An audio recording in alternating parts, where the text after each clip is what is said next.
Well, hello everybody. This is DearMamaSal, and we are live on a Friday evening, which means it's time for us to talk about coping with life. Boy, have I had a lot of life to deal with today, and I'm going to talk to you about it as we carry on doing what we're doing. For those of you who don't already know, today we're going to be meal prepping some beef. No, absolutely wrong. Some pork tenderloin, and I'm going to show you, exactly what I'm going to do. I'm going to create a number of different meals with some pork tenderloin. I'm a great believer in whenever you can buy big, and because the bigger you buy, the more bang you get for your buck. You're going to get a better return on your money, and so you're going to see what I will do is take. The pork tenderloin and then turn it into different meals. So that's going to be. I also want to talk to you a little bit about the situation that's happened in my house. Some of you will know from this lunchtime broadcast that I'm on a property that has a well. And they decided this week that they were going to disinfect all the pipes, to the community. There are 106 different dwellings here, I believe, in this community. And so what they wanted to do was totally disinfect all the lines that go to the different properties. And I, that's a great thing to do. And I'm very happy for that. And so the thing was that they pumped chlorine into it. Now, remember, of course, that this is midsummer, that they're doing this, midsummer, and we're in a drought. So I just need you to bear that in mind as this story continues. And all goodness has broken loose. And as I do the meal prep, I will continue to add to the story. So if you can imagine that, we got a notification to say this was going to happen. Quite honestly, we all went, oh, that's a good thing to do, to know that, we're not harboring bacteria in all our water lines and everything. Great idea. It went downhill from there. So if you see me do some funny things, like, for example, if I say add some water and I add it from this, it is because I cannot touch any of the water faucets. We can't even get clean water coming out of our hose pipes, never mind out of our internal pipes. So, as you will hear. So you're going to see that. You're going to watch me probably wash my hands in here. Why? Can't use the faucet.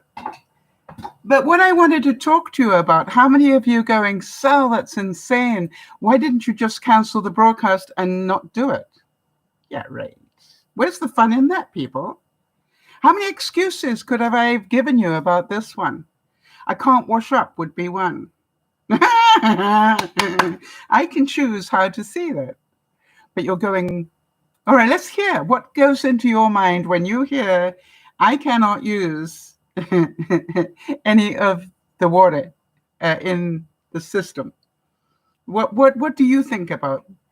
The interesting thing that we can do, yeah, Jody's going, Sal, cancel a broadcast. Ha, ha, ha, that's a good one. Well, I have. I have in the past canceled broadcasts, but it has to be for a reason that really, I don't think I am in a physically fit or mentally fit state to be able to do one, would be the only reason why I would do that. I saw this as, okay, fine, now let me think how many excuses I could have come up with. And I had quite a lot of fun with it. It wouldn't be clean or healthy if I couldn't wash things and so forth. And I'm going, I'm a camper. There are ways of doing this, right? Any of you are campers? So this is about what can I do, not what can I not do. So although I had all these possible excuses, I went, oh, this should be interesting. So if you see me do weird things, there is a reason. And if you see me heading for that faucet to do something, wait, let me do the thing. Let me put my plastic bag over it so I don't.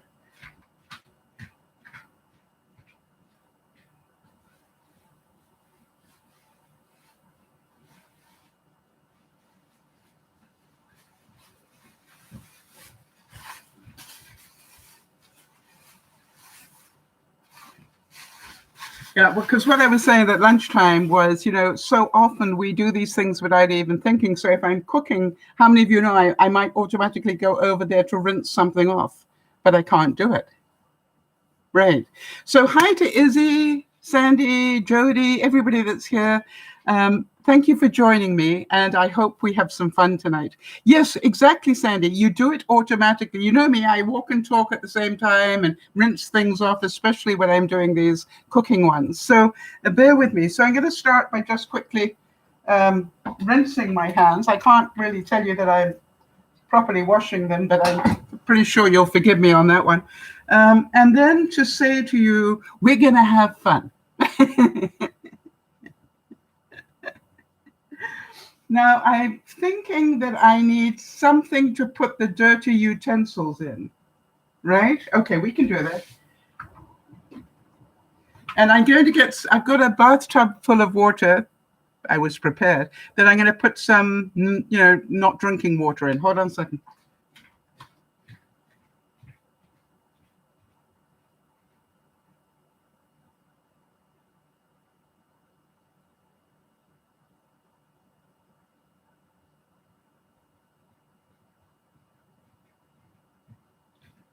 Okay, so now I've got somewhere that I can put in my utensils. So that's good.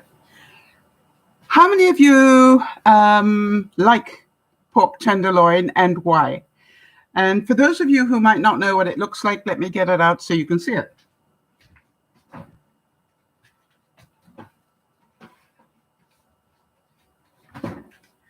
It is the part of the rib section of the pig, and it really is very tender. So here you go. This is how much I got. And you guys, Isabel and Sandy, perhaps you can help me here. I don't know what it is in your neck of the woods. Jody was going to look it up where she is. But I got this much, which is just a kilo. That's 2 pounds, I think.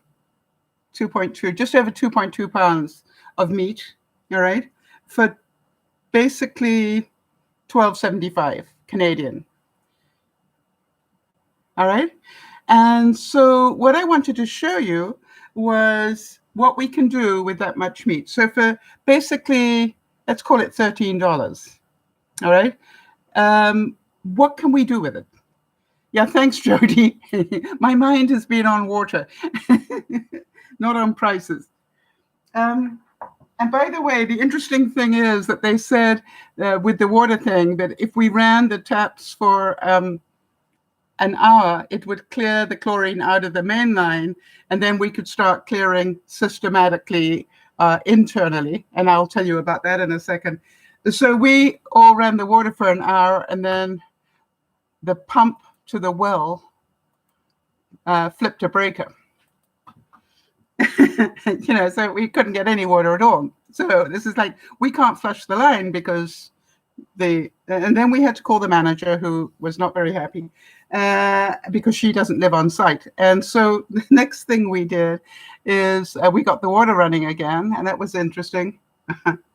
So I let it run for an hour, and then they said after an hour, test it. And, if it tests clean, then you can carry on inside. Well, after an hour of running the water, and we were all running the water, it tested pink to match my, look at that. They said if there's any pink in it, it's still got chlorine in it. Look how much pink there is in this. All right, so here we go. Jody is reporting, and thank you for that, Jody, that for her, boneless pork chop is $5.24 versus beef tenderloin being $3.28. Sandy is saying that where she is in Ontario, I believe, she's saying, that's in Canada, $22 roughly a kilogram, about 2.2. Mine, it's much cheaper here then. All right, because 2.2. Oh, no. Boy, that's expensive. No, that sounds expensive. I paid $12.76 for 1.1 kilos.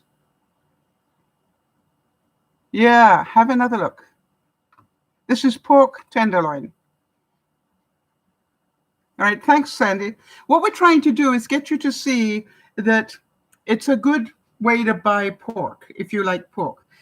So think about that. Jody, how many boneless pork chops did you get? 2 for $5.24? Oh, it was $5.24 a pound, whereas the beef pork tenderloin is actually only $3.26 a pound in the States. Do you understand? It's a great way to buy pork. You're not paying for the bone. You've just got solid meat. All right, so what I'm going to do is see, what do you reckon? We'll try and get 4 or 5 meals out of it, do you think? Now, 4 or 5 meals out of 12 or 13 bucks, it's not bad, in my view. So, but before I go there, I've got to show you my score of the week. I've been dying to show you this. Under the category of be prepared and not scared, did you know you can buy emergency lights like this? Did you know that you can actually charge them in your regular light fixture? All right. And did you know that if you lose power, which I do regularly where I live, as well as water, but never mind, you then just put on this bottom bit. Look how bright that is. And then you can just hang it up. And it apparently is good for about 3 or 4 hours. And it'll keep its charge for about 2 months. How many of you going, that is so cool? So I got a pack of 6. Jody's saying, Sal, isn't there a special sauce you make for pork tenderloin that has blueberries in it? Yes, and if I could have found the blueberries, we'd be doing that today. My special sauces are not that special.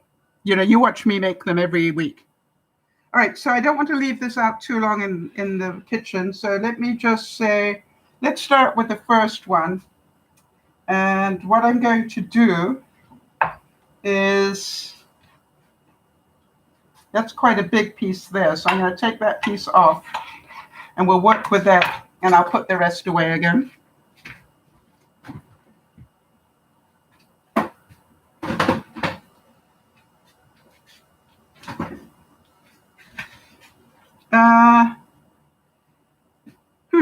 What do you think? That's quite a lot of pork, right?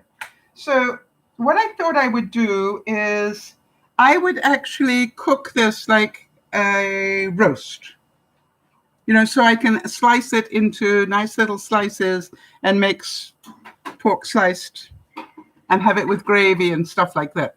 Good idea? So what I thought was I'm going to dust it with something. Oh yeah, with some bistro. You all know what bistro is, right? It's what do you call it in the States, Jody? Gravy powder. Do you have bistro? I think you do. So I just like to roll it in that. Okay. And we should sear it, do you think? Okay, so Sandy is saying that where she lives, pork tenderloin is about $17.50 a kilo. Yeah, what did I say? 12. So you're about $5 more than here. So what I'm going to do is I'm just going to put it into sear, first of all. And I'm just going to put it in my silicone thing. Thing being a very technical word. And then put it on here. And let's do it at 450 to sear it for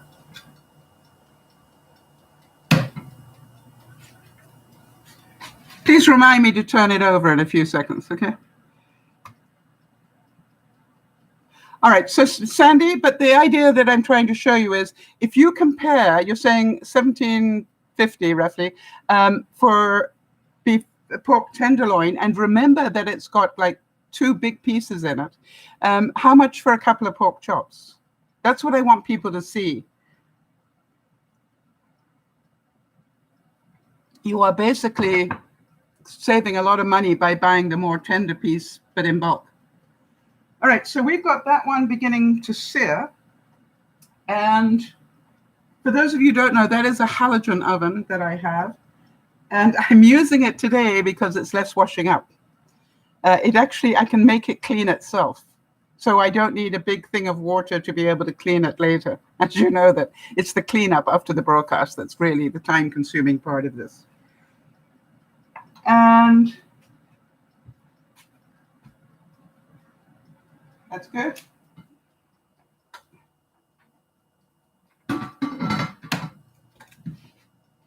And we'll just keep letting it sear before we do anything with it. All right, so Jody's saying that, wait a minute, you must have velveteen or gravy powder. I mean, when you go to make gravy, what do you use? Anybody else that's in the States, let me know what it's called, gravy powder in the States. This is Bisto, which we use here in Canada a lot.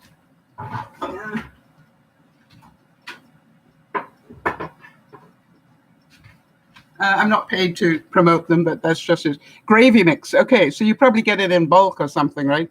Thanks, Sharon. Appreciate that. And good to see you, Sharon. All right, so first of all, we're going to do that. Now, I was thinking, should we also do a stuffed?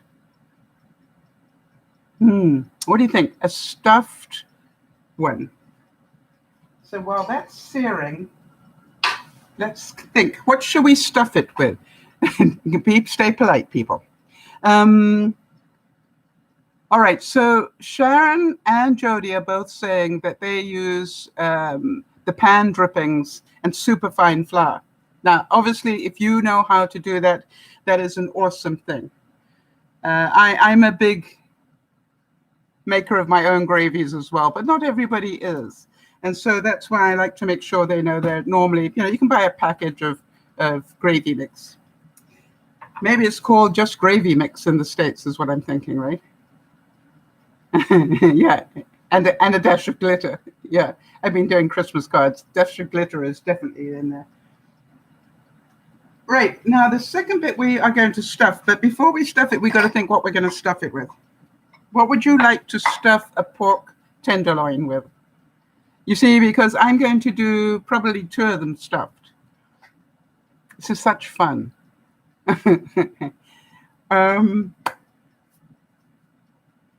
I was thinking, what about cream cheese with mushroom and bacon?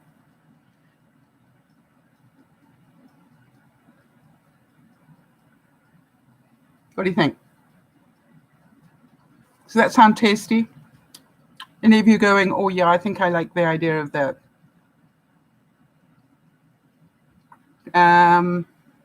Cream cheese, definitely. What didn't you like the sound of, Jody?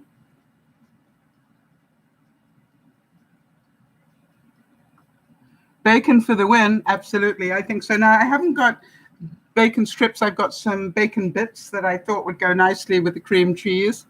And I've got to use it up. It's been around a while. So that's good. And so let's see how we do. So we've got this. I've got some cream cheese.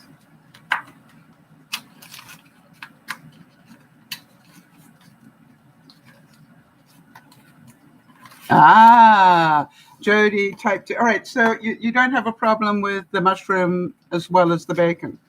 Okay, that's good, because that's probably what I'm going to do. Yeah, that's what I need. How many of you do that too? You're going, I need those. All right, so I've got some regular generic cream cheese here, nothing fancy.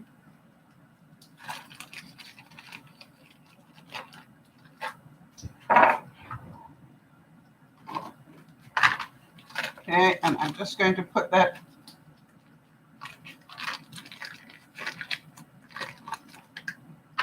there. Garbage can I need. I've got the big one. Now remember, I can't go and wash my hands. Okay,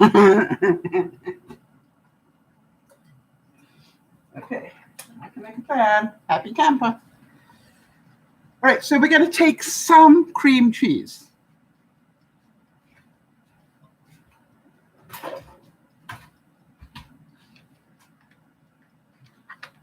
I would say that the correct measurement would be a dollop. A dollop would look like that.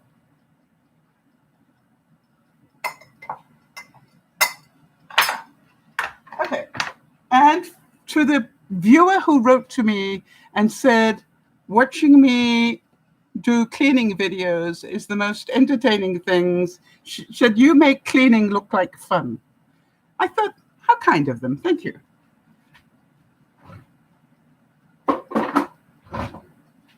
Some cream cheese. What do we need? Some mushrooms. Now, how about you? I don't use mushrooms a lot. Ah, yes, with red wine. Don't have red wine, but I do have balsamic vinegar, which is basically the same thing. Good idea. Okay, let me find it.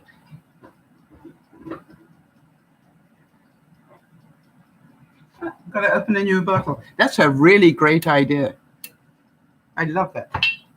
So I use, whenever I need red wine, if I don't have any in the house, then I just use a tad of balsamic vinegar.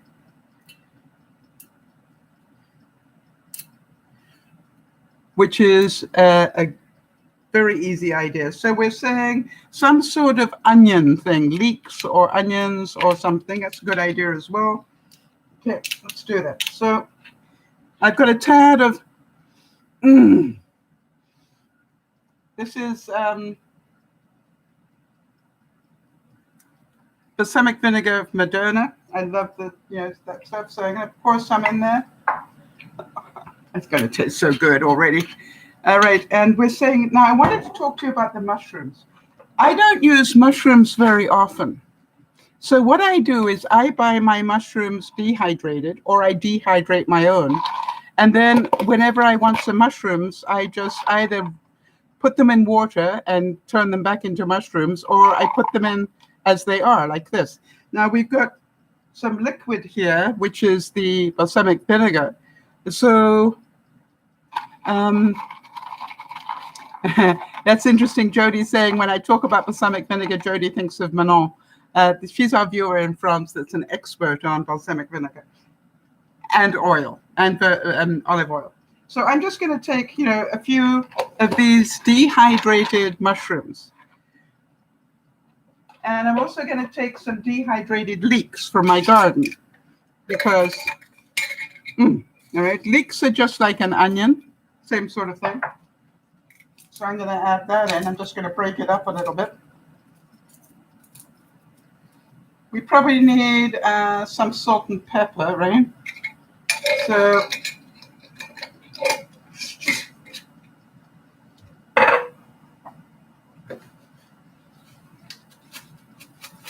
yeah, so that I'm just adding some Montreal steak spice in there. And I've got some, this is lemon pepper type salt. Lemon pepper salt. Go figure that one out. That's what it is. Okay, so that's going to be good. And I'm going to mix that up. Oh, clever, Sal. You got a mixing thing.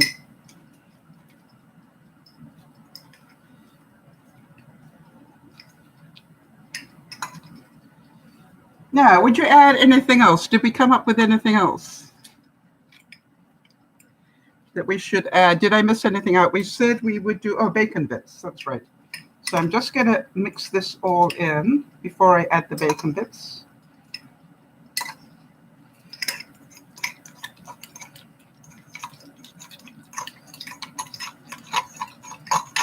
There we go.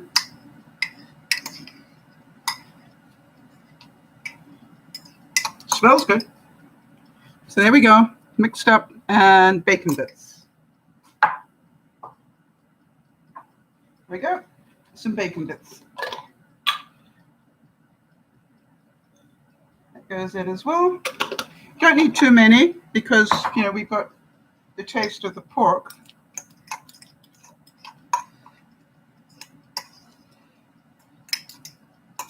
Got to turn that over, people. Oh.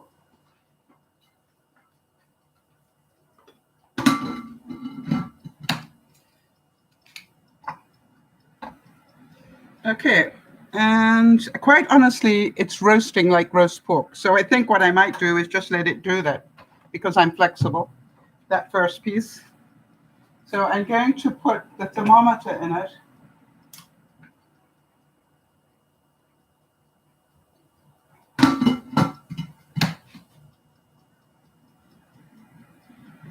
And I'm going to let it cook to medium well.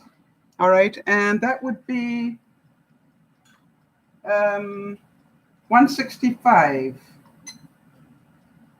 or in Canadian, an internal temperature of about 74.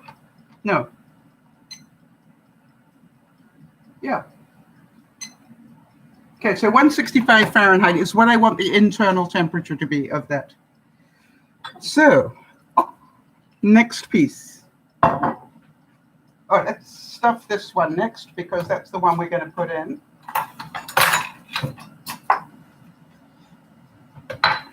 So we've got roast pork, stuffed pork,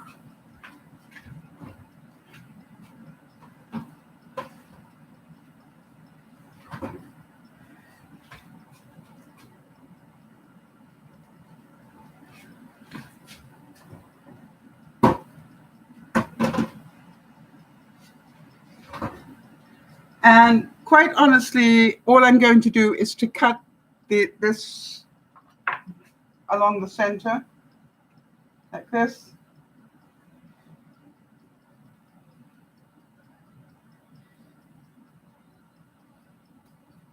All right, I think they call that butterfly. I could be wrong, but that's what I think. And I'm just going to put this mixture in it.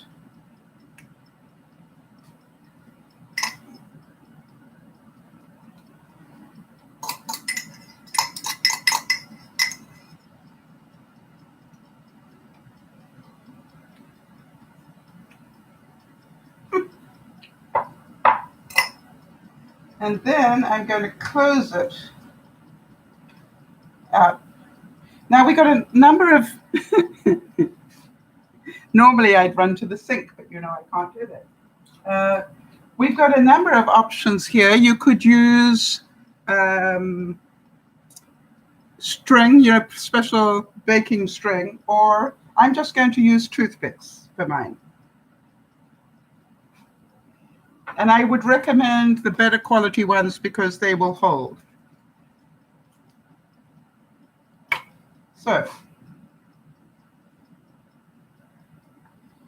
all I want it to do really is just hold it together. A bit like me without water. I'm holding it together.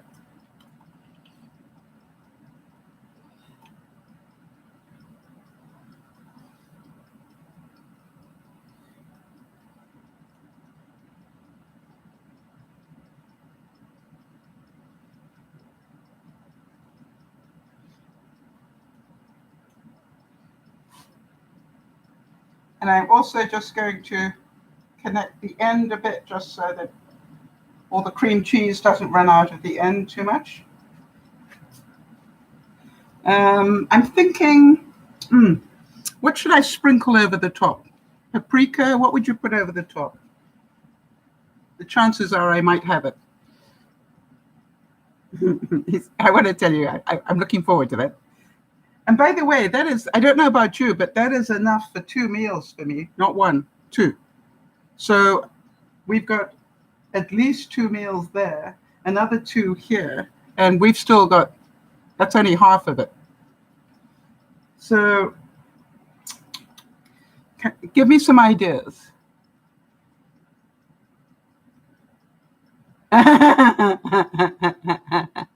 Yeah, that's a good point. Izzy is saying that You know, her David cooked something like this once with toothpicks, and he had minted ones. Not a good idea. Yes, some fresh pepper and some paprika, I'm thinking as well, Jody. Good. Okay, we agree.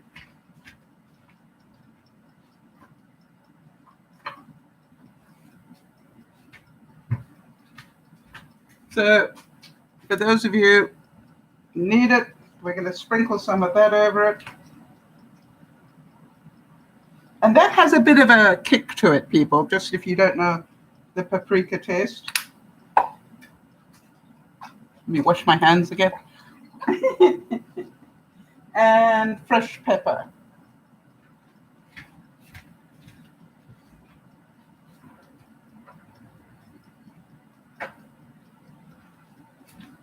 And in my pepper grinder, I keep a mixture of peppers, all right? So I've got red, black, and white. It's multicultural. All right, let's go.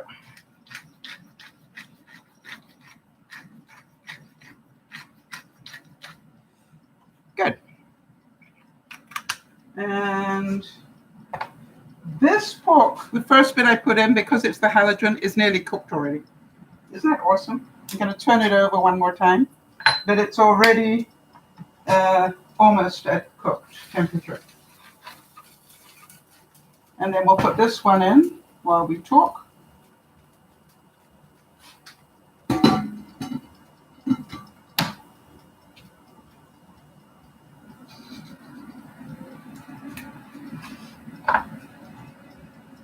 I have no idea how I'm going to clean this. But part of me goes, probably some paper towels to get the most of it out.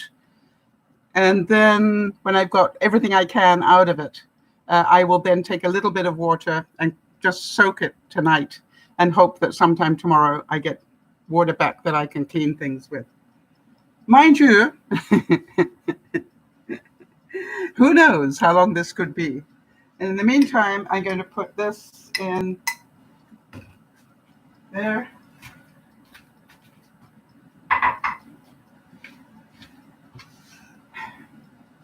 And I think the sooner I do this, the better, because when it's hard, it's going to be more difficult to get it off. So let me just get most of it off right now.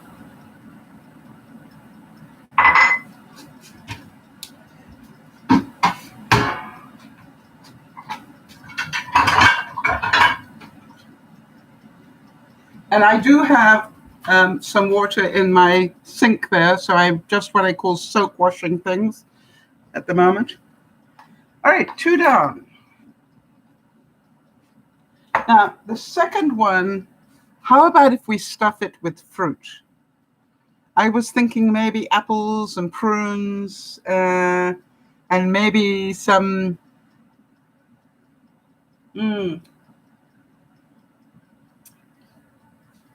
either some chutney, you know, I love to use chutney when I cook, or maybe some no sugar added strawberry jam. You know, something that will give it a nice taste. So let's go. Let's try the next one.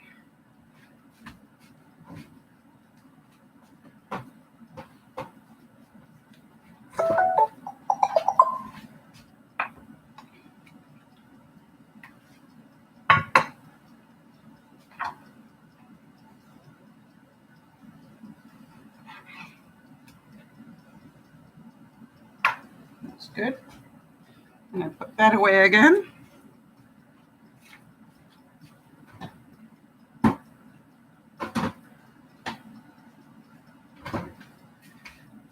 And I'm going to butterfly it again.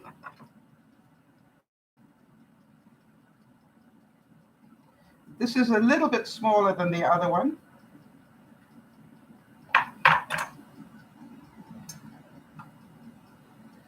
So I'm going to start with the pepper on this.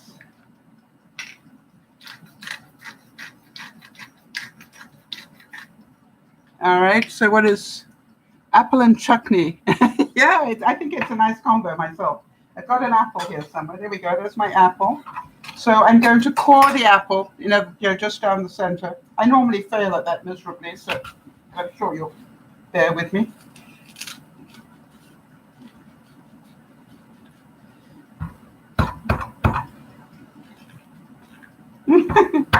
we go. Oh, better than I thought. Okay, so just make a hole.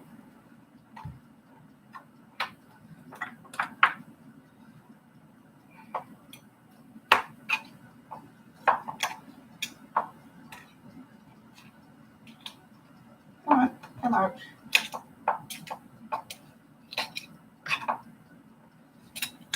There we go. Put that away.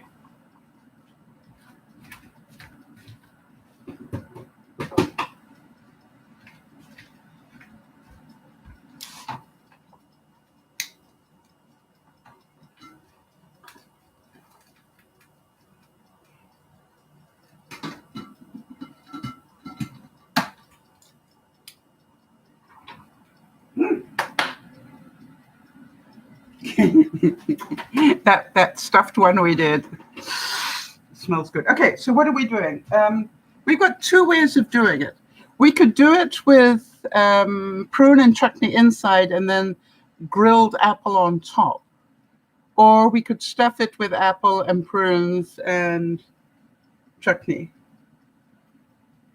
What do you think?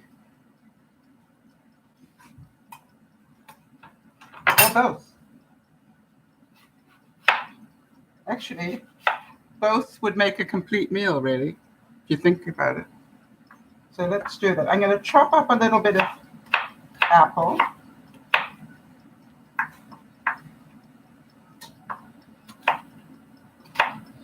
Okay, so I just took one slice of apple. I just want to check the quality of the apple. Gala apple. I love gala apple because they're crunchy and because, you know, they're actually quite sweet. They're much sweeter than a Granny Smith, but they have the Granny Smith crunch, but sweet. Okay.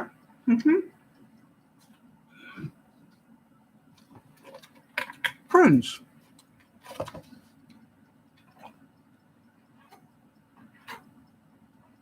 As I always say, prunes are like missionaries. They do good work in dark places.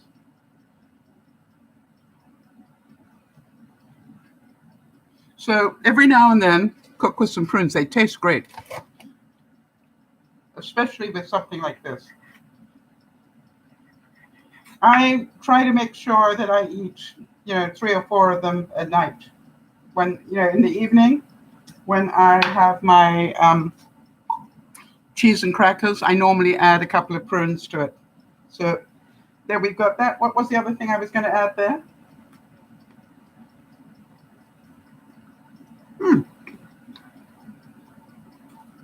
Chutney. Or, okay, think about this. I've got some Major Grey chutney, which will give it a bite. I've got some mint jelly that I could put in there. Or I could put in some cinnamon and honey spread. Now, you're going, seriously, Sal? And I'm thinking cinnamon and honey in there. I'm going to do that. Now, honey's good for you. Cinnamon's good for you. Sounds good to me. Here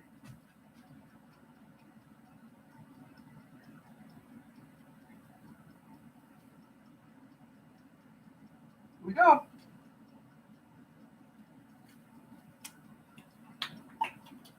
Like that. I think that will do that one.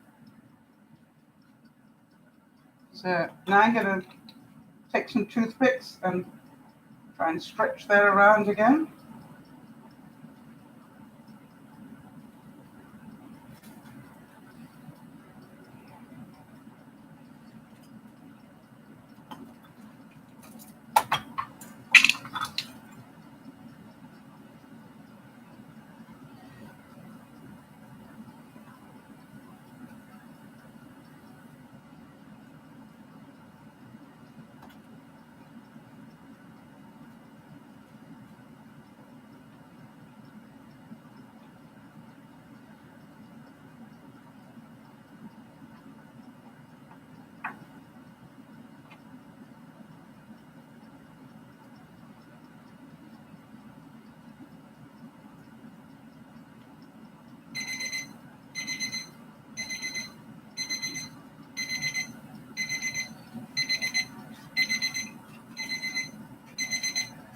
Okay, so the first one we put in is actually done.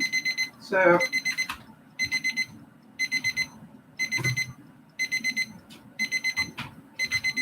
let's put that on one side. Let it finish cooking.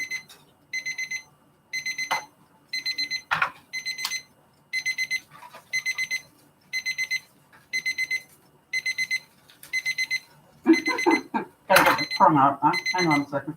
Technical. There we go. Let's stick it in this one, which is also already done. So this is the first one. This is purely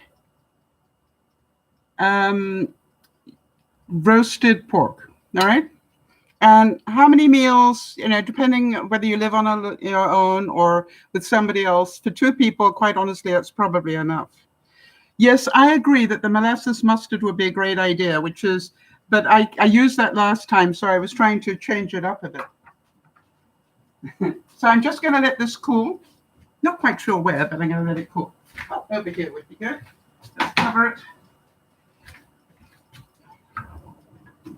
What about that molasses mustard and what, Jody? Think about what you would add to it as well.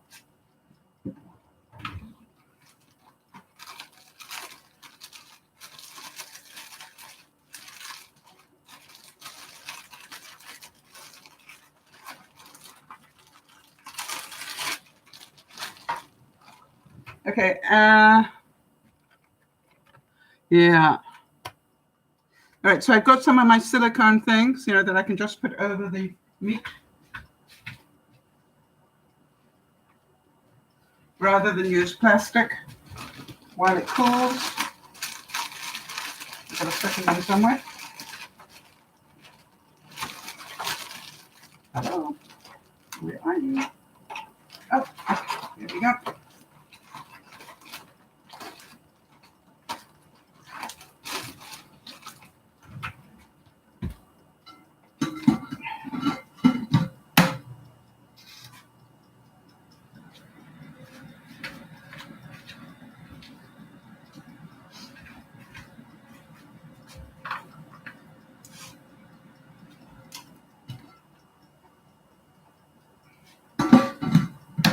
So the second one in was the one that has got the stuffing in it, right, of cream cheese. Jody, can you make a note of this one so that I can not forget?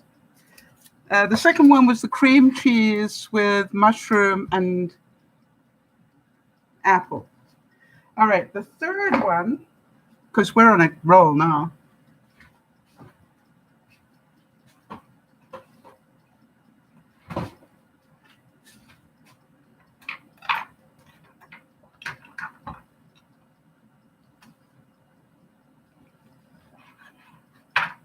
We'll do with a little bit of that molasses and what do you think?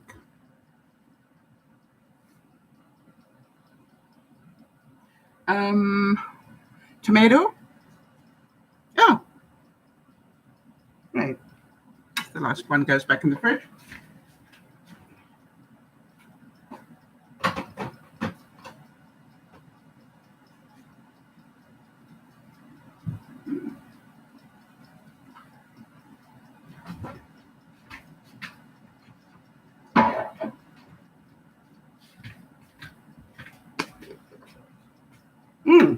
So good. All right, so again, I'm going to butterfly it.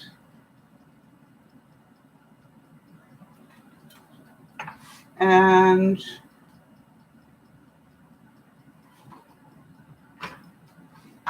so this time we will put onion and tomato. What do you think?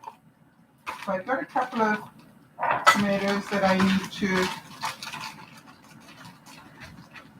Sorry, Jody, the second one was the honey cinnamon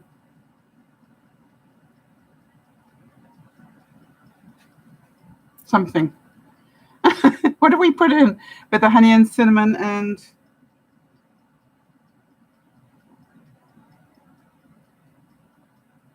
Can anybody remember?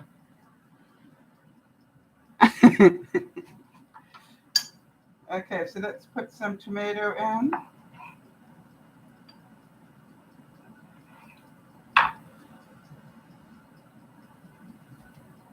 That's cute. What about some peanut butter? Yeah, I've lost track as well. We'd have to replay the video to find out. No, the first one was roast. The second one was the cream cheese. Cinnamon. What have I got here? Maybe it'll ring a bell.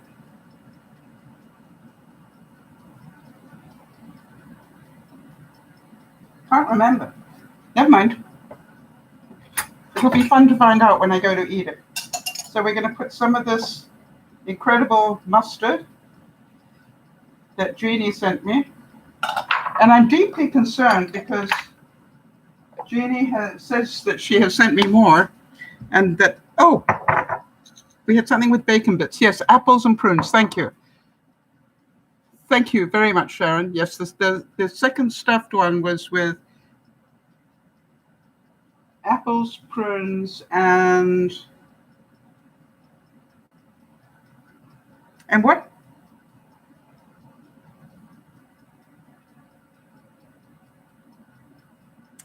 Honey cinnamon. Thank you, Sharon. The third one, somebody, yeah, Jody, let us know when you're ready for the third one, so I don't do this again. I'm thinking this, and I don't know why. I'm thinking sweet and sour. So I'm going to do the mustard, tomato, and 1 teaspoon of no sugar added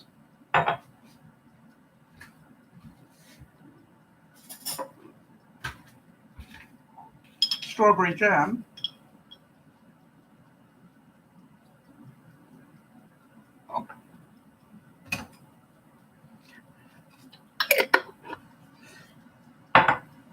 How many of you are going, she's enjoying this? I'm enjoying what I'm going to have for dinner. So this is going to be a little bit more awkward. Yeah, but all the tomatoes fell out, but that's okay because I'll just stuff them back in again. Behave when I tell you to, please. Okay, so more. This is why you need good quality toothpicks. 1. That's another one.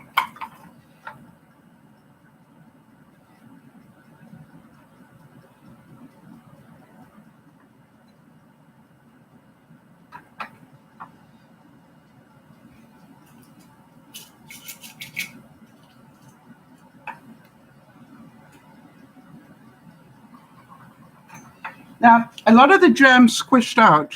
Do we care? We'll just baste it over the top, right? So we will end up with a crispy caramelized jam topping for this one.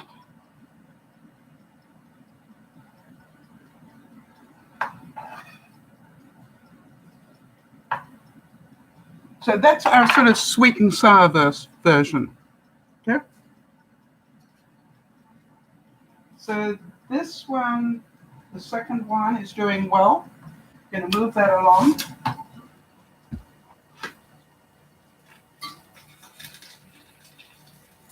And put this one in.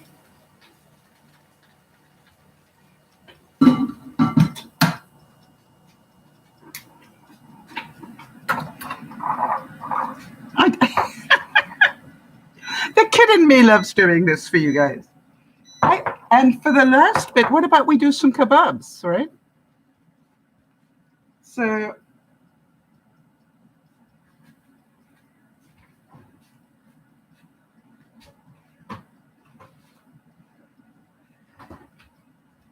and the good news is you can pre-cook the kebabs and then bring them out and put them on top of a bed of rice, or you can put them on top of a bed of zucchini type noodles, whatever, just get creative. What do you want to have with it? You can take the kebab and put it over chow mein if you want to make chow mein, right?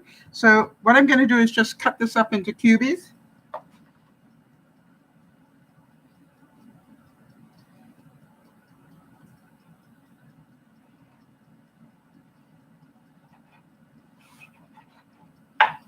And I'm going to just trim out the rest of this fat that's in here. Just a bit more fat than I want.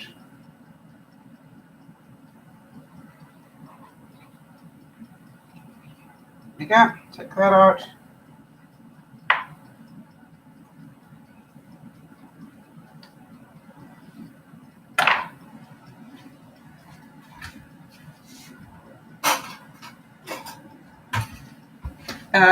I saw this done and I want to see if it works with pork, which is just take a fork and slide it underneath, and it'll then pull out the fat that you want to remove. There you go, look at that. Did you see what I did?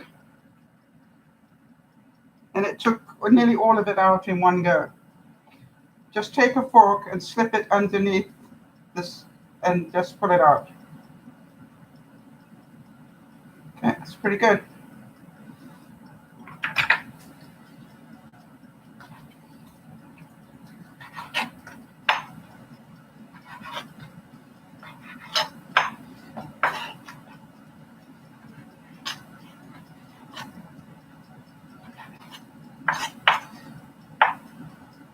And again, you see all the fat on the outside here.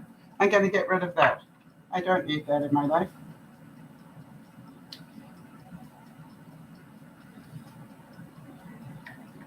And we don't need it for taste because we've got lots of taste going on.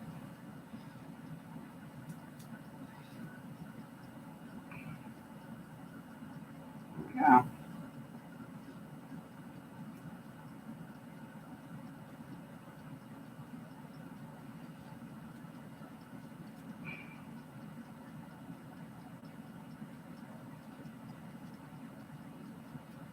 It's coming.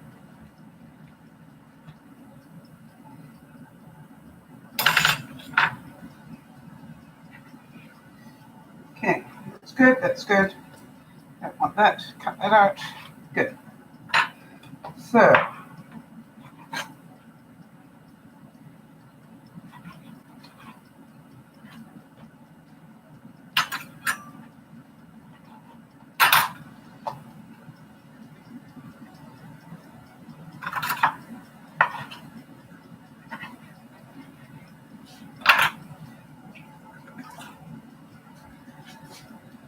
all right, what I've got here is some onion. I've got some zucchini, some pepper. We still haven't used, let's do one with a peanut butter on it.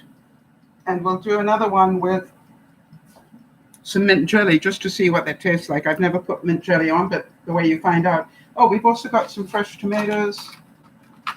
Yeah, we can make quite a feast here. And lots of color, right? So let's go. Let's start with a piece of onion. And as usual, my sticks are sitting in water. Remember, before you do kebabs, soak your sticks in water.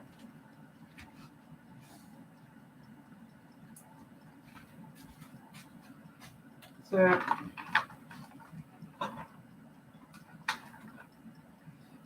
start with some onion and some meat. Yum. I've got some sweet potato here. Yam, actually, this is yam.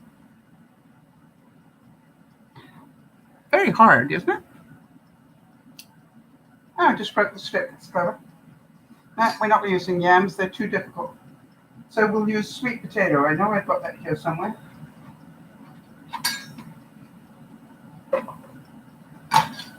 There we go. So, by the way, I bought this and froze it. So this just came out of the freezer. Let's put a tomato in there. Half a one. No, it would be better if it's a whole one. Put hold together better. Bit of each, sorry. Tomato. We've got some apple left over. Let's put some apple chunks in there as well.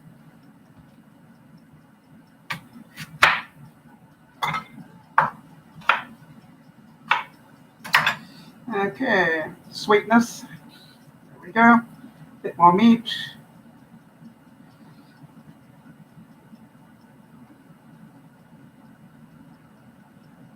Oh, this isn't sweet potato. This is spaghetti squash. Yum. Even better. That, another piece of meat. Another piece of apple.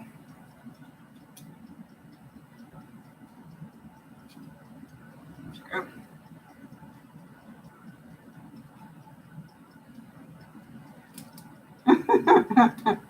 It's about my broken stick. Okay. That's good. Another piece of meat.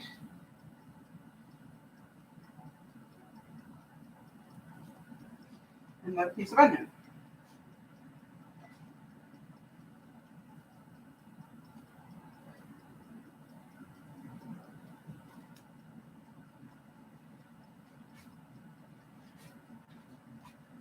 That's a meal.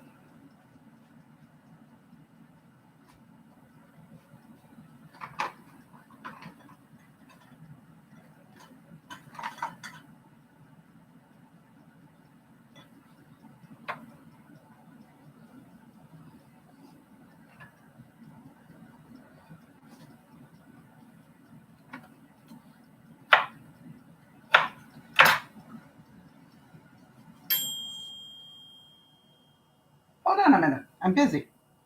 So a bit more pork. What else am I doing here? A little bit of spaghetti squash.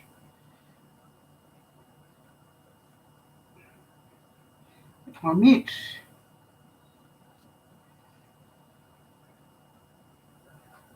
More onion.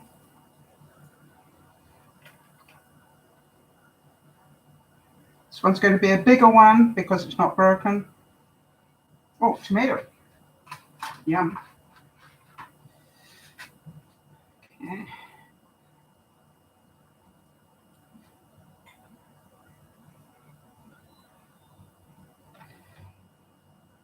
Meat. Apple.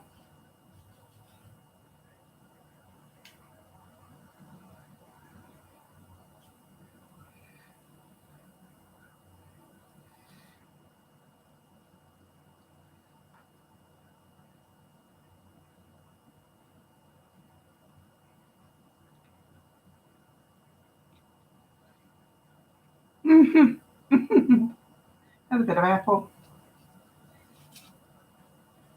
Meat. Tomato. Meat. And onion. That's a big meal.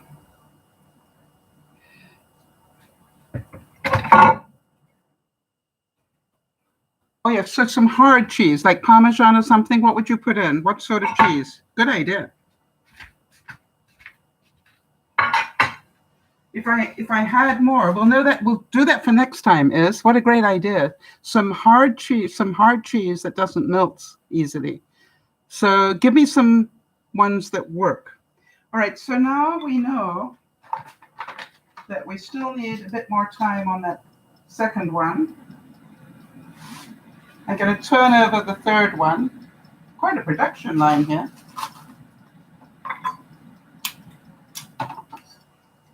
Oh.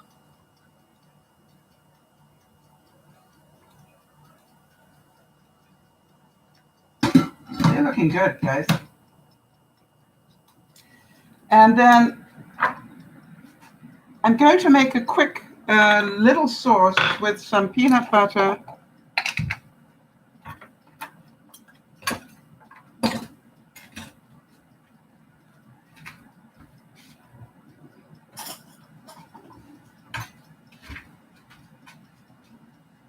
So a heaped teaspoon of peanut butter and some soy sauce. Oh no, let's put some Major Gray in there because it's got some bite to it. We like that.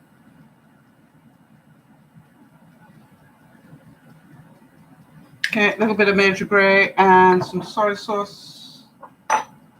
I decant. I buy the big thing and I decant it into here. So this is low sodium actually in here. Good. Some pepper.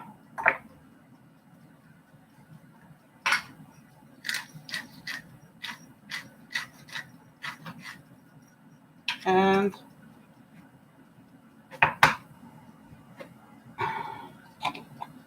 just a little bit of salt.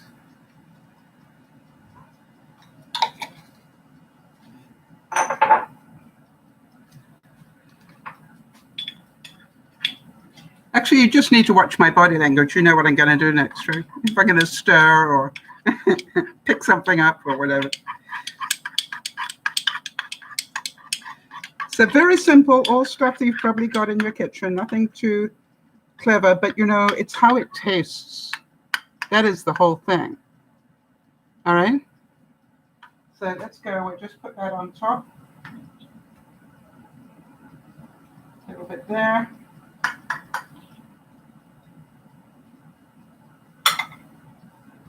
And then we'll put more on it when we get it in there because we'll turn it up the other way. Please remind me to do that.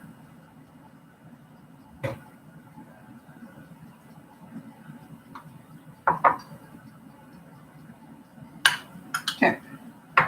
Yum. Tomatoes are good.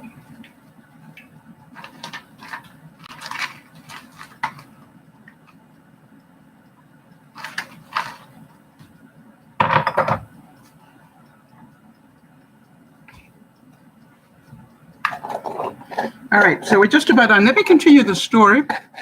So now we have this situation where we have got chlorine and no way to rinse it out of our pipes the way that's meant to happen. We could be dealing with chlorine pipes for 2 days is what my thing is. We've already had 24 hours of it, and it's more. It was 24 hours at lunchtime. And so I am so glad that I was overly prepared for this. In other words, I filled up my bathtub with just regular water so that I could use it to flush a toilet if I needed to, or to do some washing up. I am glad that I've got 8 gallons of drinking water, as well as my filter is full and my kettle was full and 2 saucepans are all full of fresh drinking water. So that was pretty good. I didn't put peppers in there. I had them here, but I just didn't see them. But, I could have added yellow and red peppers here. Should we grill them at the same time so we can make it part of the meal? Just put them with it. What do you think? It's a good idea, right?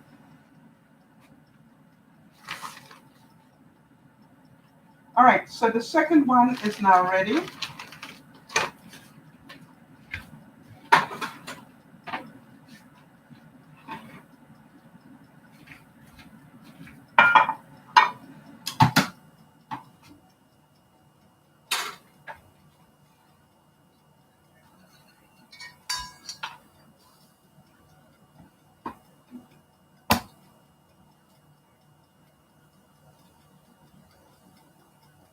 And this is the cream cheese one. Okay, we need a different container.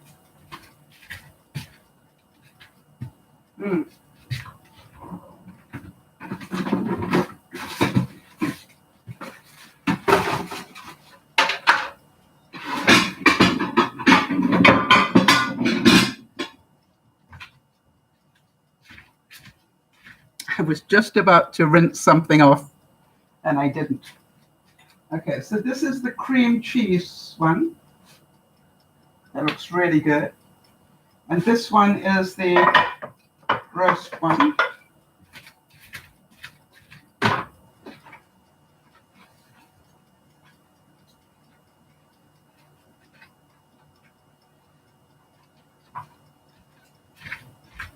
And now we're going to put the kebabs on.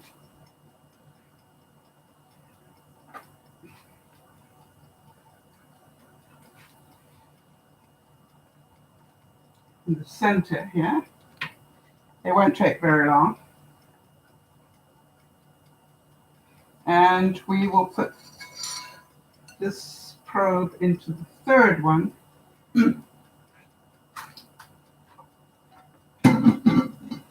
Which was the apple and prune mix, I think. So have we done them all? Yeah, we've done a roast meal. We've done cream cheese and things. We've done apple and prune. We've done molasses and tomato. You understand they're all completely different tastes. All right? And so now what I'm going to do is I'm going to put some peppers in there to grill and put some of the apple in there to grill as well.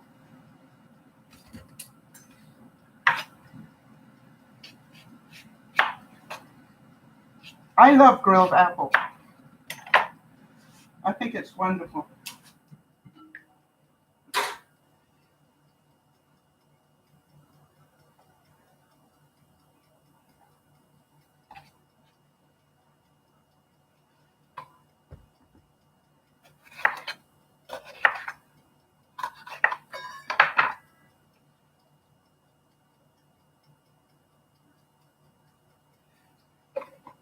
Okay, I want to use up this pepper.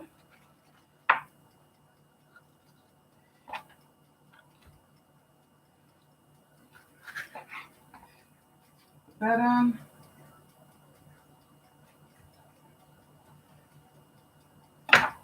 Yum, yum.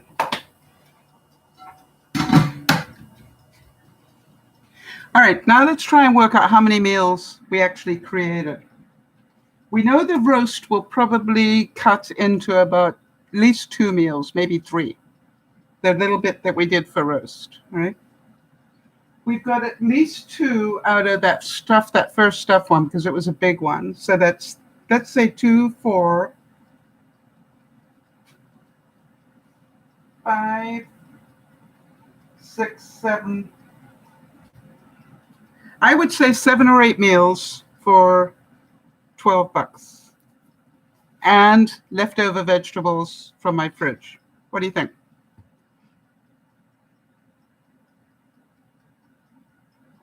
Now, obviously, if you're cooking for a family, it would be a whole different story. But to me, I will now, after we've done this, I will, once it's all cooked, I will package it all up. And then whenever I feel like having pork, I will decide, do I want to have a kebab? Do I want to have... How many of you think this looks like I am not eating well? You see, that's the thing. In the olden days, I probably would have taken a pork tenderloin, as opposed to,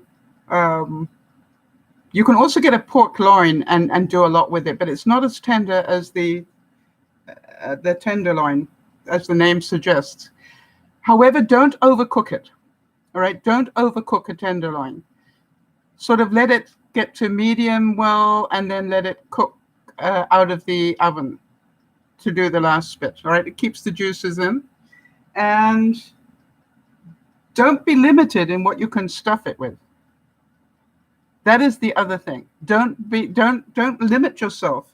You know, I thought the addition of balsamic vinegar with the cream cheese was just a great addition. Thank you. And, you know, to me, it's all about, I had other things here. I had tomato ketchup. I had, you know, other things that we could have put in. But it's like, just, what do you feel like doing this week? But look how many different tastes we have created. So when I do, the next thing I'm going to do, you know, I will probably do a few more roast vegetables before I put it away tonight, right? I'll do some more roast vegetables. You know, maybe some thin slices of potatoes to do roast potatoes, or a couple of wedges, you know, that I can put in those juices. Yum, yum. So that when I do the one that is roast pork, I can have roast potatoes and some roasted vegetables with it. When I do the kebabs, I probably will do a rice or chow mein, but I found chow mein really pushes up my blood sugar. So I will probably do slightly less of that. The other thing is, try and work out what is in season at the moment in terms of vegetables. Yes, absolutely. Jody's suggesting, what about cream cheese with jalapeno peppers? Now, obviously, all of you who can eat garlic, you would have had garlic in here all over the place, right? That, add that in. I'm allergic, so I don't ever add it in when I'm cooking for myself. Well, I actually don't add it in. I suggest other people bring their own if they want to add it. So does this look like a varied set of meals? That's what I want you to see. I don't have to think I just have to think what I want to eat tonight. Do I want to eat chicken? Do I want to eat pork? Or do I want to eat roast beef? How many of you were here when we did that roast of beef? What was it, 6 weeks ago? When did we do the roast beef? It was quite a while ago, right? Just so you know,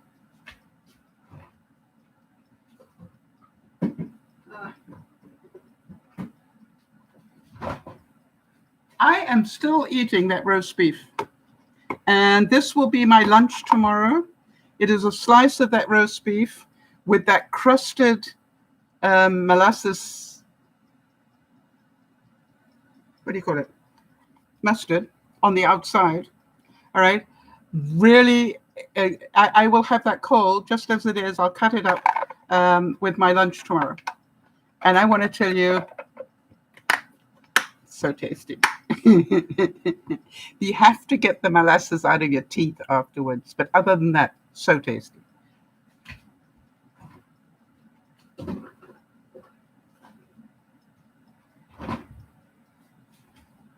All right. Jody, am I correct in saying we could have put feta cheese in and maybe olives for those people who like the Greek idea? Yeah, I'm thinking for those of you who like olives, some feta cheese with olives would be awesome. How about brie cheese and whatever you like? Brie cheese and mint jelly would go well together too. I'm going to use up the mint jelly soon, because I've had it a while and I want to use it up. That's how I work out what I'm going to cook this week.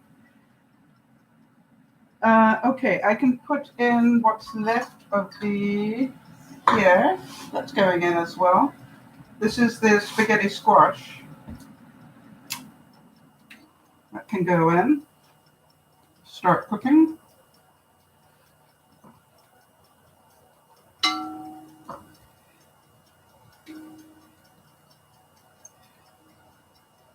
And just so you know,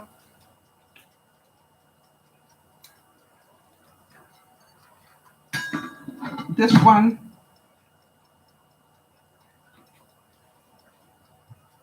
is now medium well. So we'll put this one in the next one. It's all very technical, right? And this last one was a smaller one, so I don't think it will take very well. And then it's just the kebabs.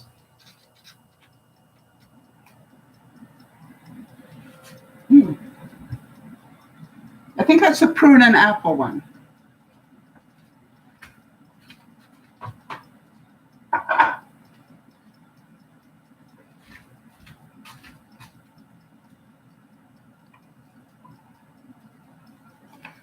Obviously, take the toothpicks out before you start eating it. I've got to say that because, really.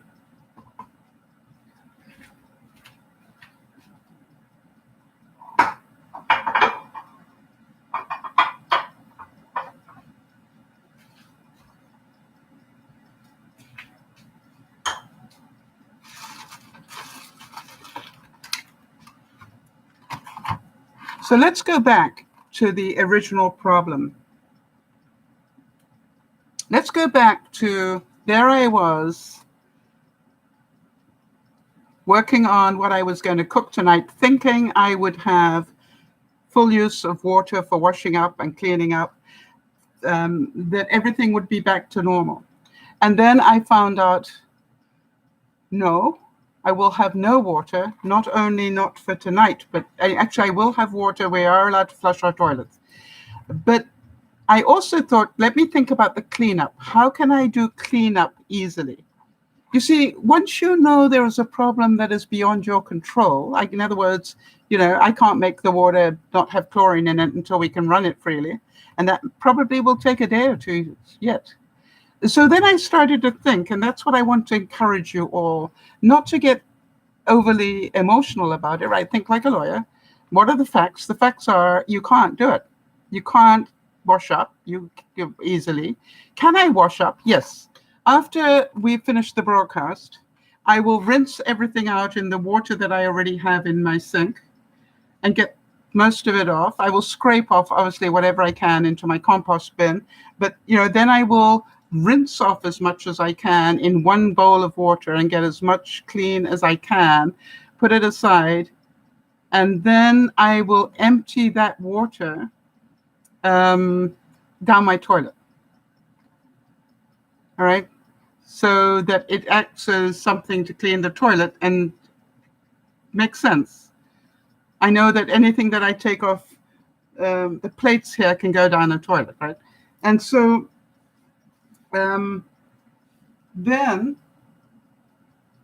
I will then put clean water into my sink and wash everything properly with soap. And then I will take a little water and rinse it. When I say a little water, I literally will take as little water as possible and just rinse everything and done. So will it take longer than usual? Not necessarily. Why? The only utensils I have used are these, and I kept using the same ones. Normally I would have used 65 different things, right? Because that's how I cook. But I've only got 4 things in my utensils here. 5 if I can add the potato peeler. 6 if I add this. 7 if I add this. And I've still got some of that very tasty peanut butter stuff that I'm going to put on. You forgot to remind me.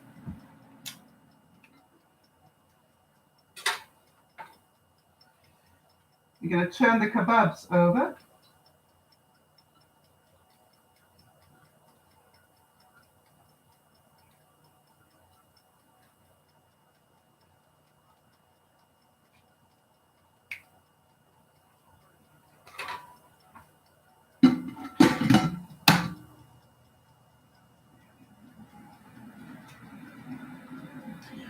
The little one we did, that one is nearly cooked as well now, which will just leave the kebabs and the vegetables.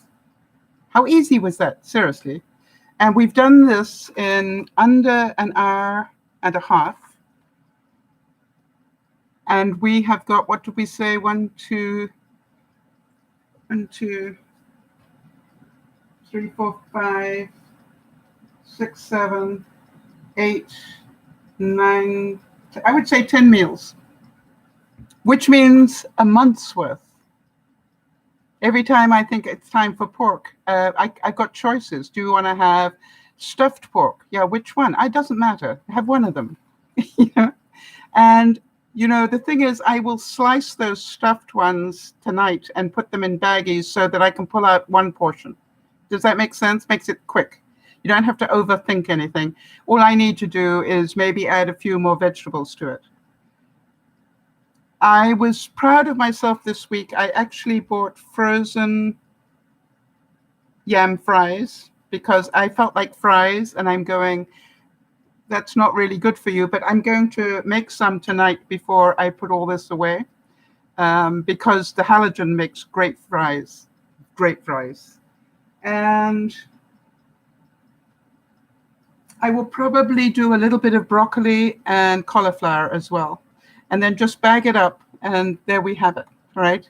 I've got meals, plenty of meals, and some really tasty vegetables because they will cook in the juices that have been drawn out. And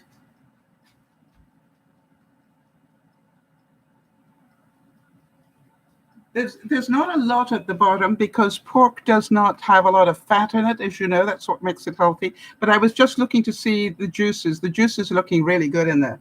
So I could choose to actually add more liquids to that when I finished, and then make a gravy that I can put over the roast. and so multitasking. Any questions?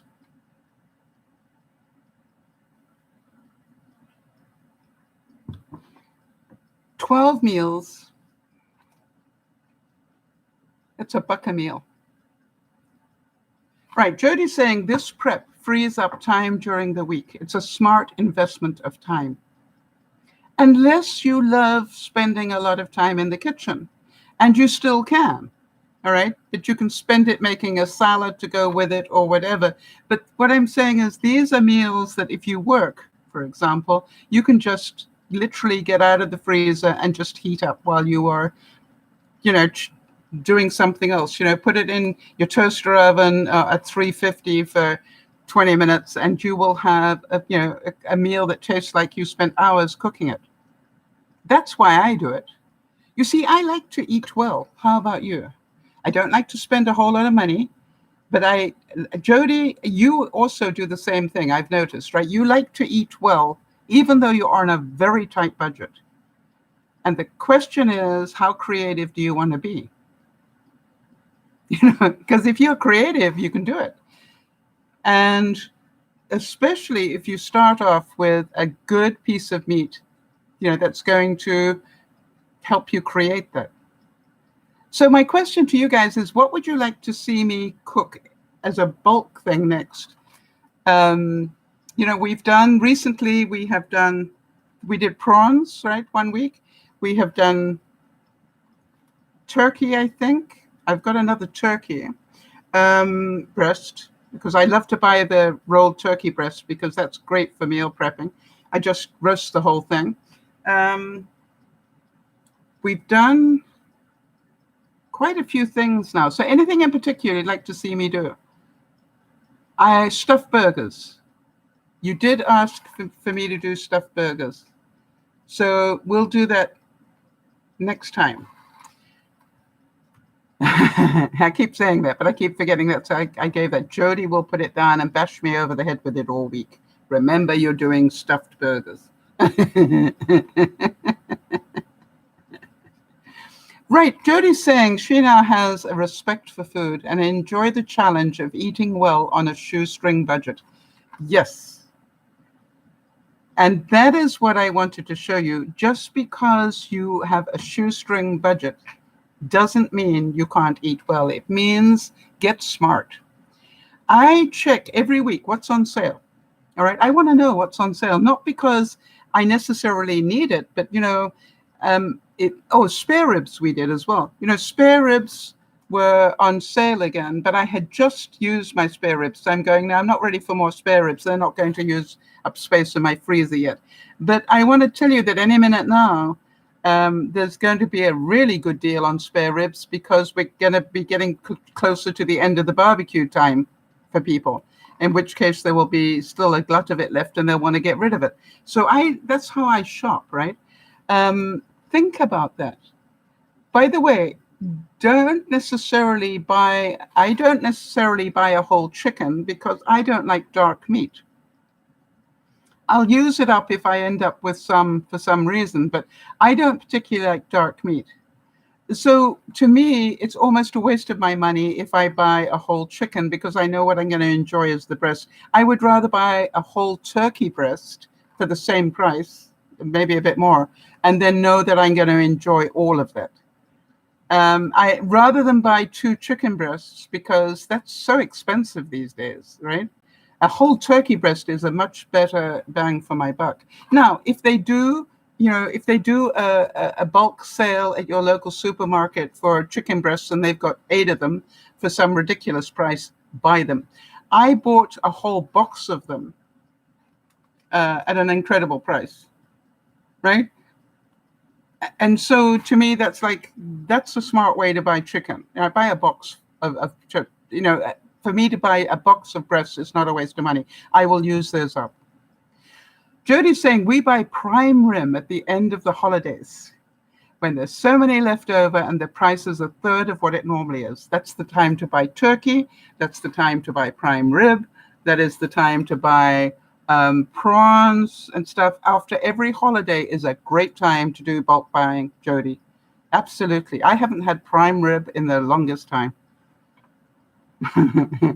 Probably the last time Benji and I went out to eat.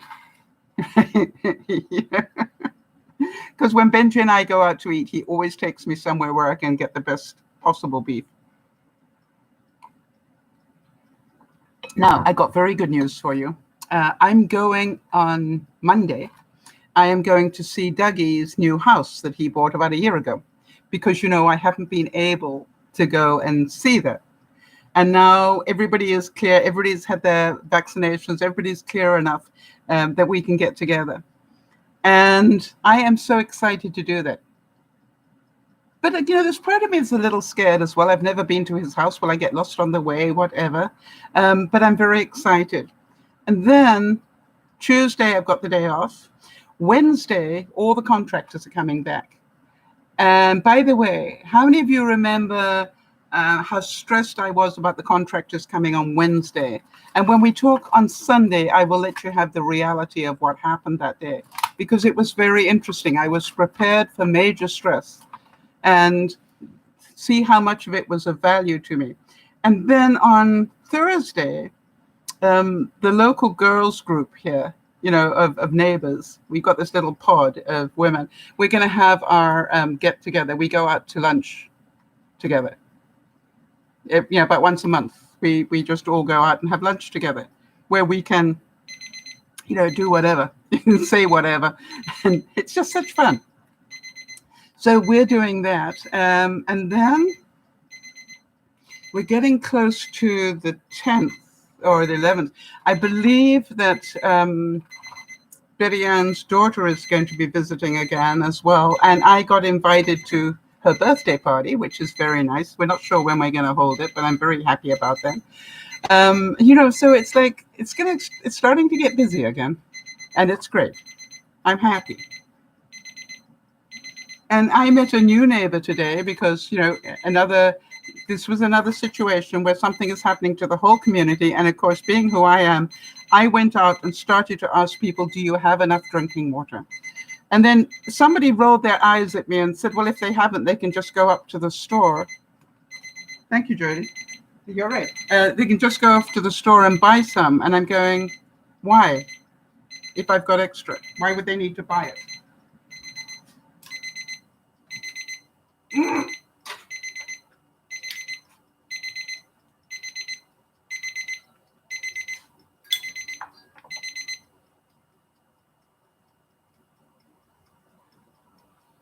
That is the cutest little one.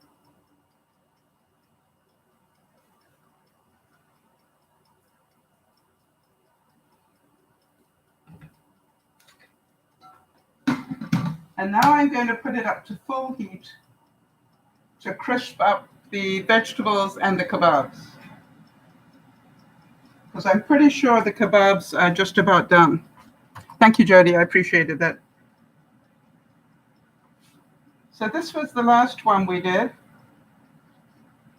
Looks good, huh? I think what was the last one? The mustard and something. Yeah, that one. Peanut butter, I think.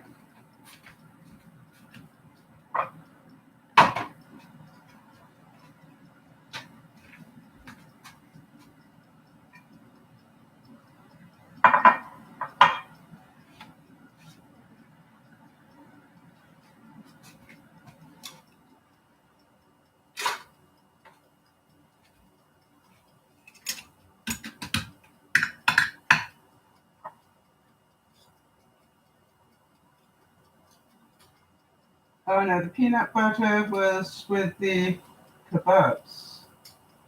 I know that because that's what I'm putting on right now.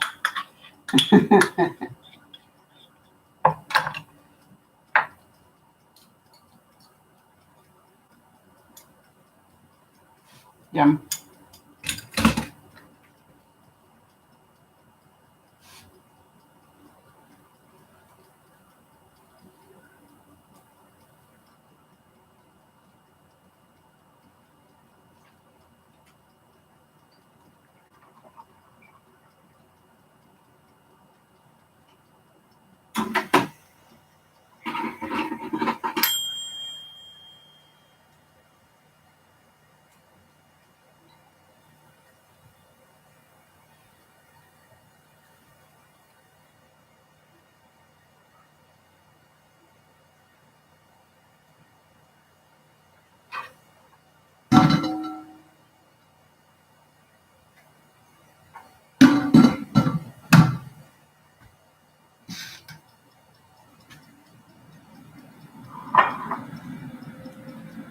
So they all held together.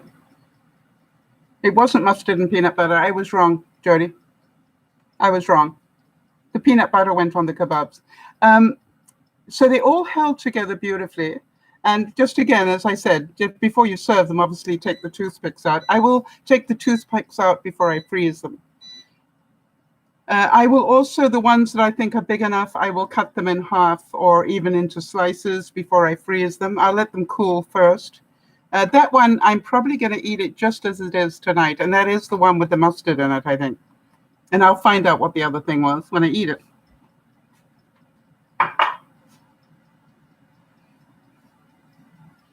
I'm pretty sure you can see I've got a nice array of colored vegetables here, which will go with whatever I'm going to eat tonight.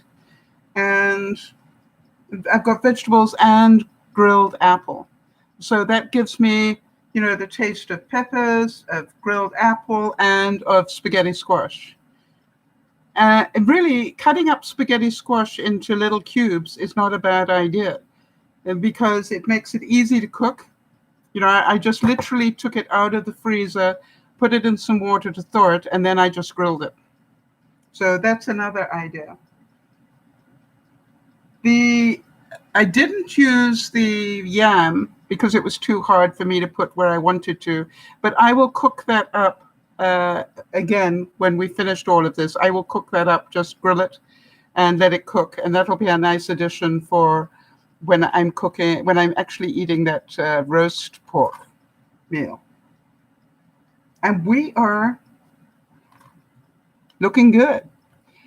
I hope you enjoyed this. The point that I am making all the time is just because you're on a budget doesn't mean you can only afford, mac and cheese, right? Just because you're on a tight budget doesn't mean that you can't have meat. I've got 12 days worth of food for $12. Think about that. So for one person, 12 meals, that's $1 a meal. I think that's pretty good going. I would also like to say that I can still get creative. Am I going to have it with brown rice? Am I going to put the kebabs over brown rice? Am I going to put the kebabs over a zucchini with carrot zoodles? What am I going to do? I've got lots of options. I don't just have to have kebabs on their own. I can have the stuffed pork cold for lunch, a couple of slices, all right? With the cream cheese and whatever. There's so many different ways that you can eat this and not have to worry about, it's a waste of money. It's not a waste of money. The main thing is to understand it's how you use that money. Jody, you're an expert at it. I know that. And I would imagine Kimmy is as well. So, and probably the rest of the viewers, all right? So share with me the meals that you have learned to put together that create a really nice meal for very little expense. Let me know. We're about to go out of summer here pretty soon, in the next month or so, and going into the fall. And so we're going to probably, would you like me to do more meals that are slow cooker meals, and show you? The difficulty is I can't do a slow cooker meal in a broadcast time, you know that. So would you prefer, that would be the question, that I have it ready to show you but talk to you about the prep, or that maybe I record the prep so that we can have it in two different bits of video. One is what I did for preparation, and then the live when I take it out of there and show you what it all looked like. Yes, I love slow cooker meals as well. And Jody, you are very creative with them. Somewhere in my life, I have a wonderful binder full of incredible recipes for slow cookers. And I think, again, as we get into, the fall, if another pandemic hits, if, all those sort of, not another pandemic, but, we get another wave coming in, everybody's going to freak out. Have you ordered your toilet paper, people? Have you ordered, have you got enough stuff in your freezer?